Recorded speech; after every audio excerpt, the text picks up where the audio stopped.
Dr. Ollie Hart talking to me just a short time ago. Next, this lunchtime, youth workers in Bradford have told Look North they're concerned the pandemic is leading to a rise in young people turning to crime.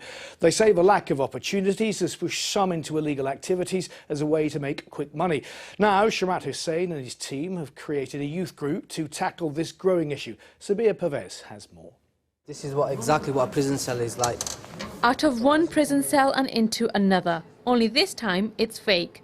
Luqman Nazir left Wilston prison 3 months ago. Since his release, he's changed his ways. But he says there are huge issues that can push some young men into choosing a life of crime. Shall I be honest with you?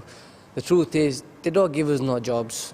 They don't give us no good jobs out here. So the kids, they're going to have to do what they're going to have to do. I've done big prison sentences and they don't get you nowhere. I'm ashamed of myself. If anything, I'm embarrassed because I've lost, I'm 30, but I've lost 6-7 years in prison. So that's why I say to all the youngsters, get a good job and look after your family.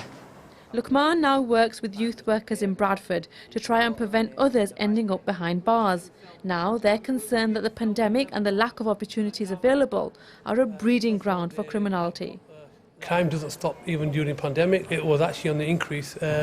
We had reports and intelligence that young people were getting lured into criminal activity, and we've actually heard stories from people saying that as a result, because of being laid off from work, where they couldn't feed their families, they couldn't feed themselves, they had to turn to criminality and they had to turn to crime as a means of survival.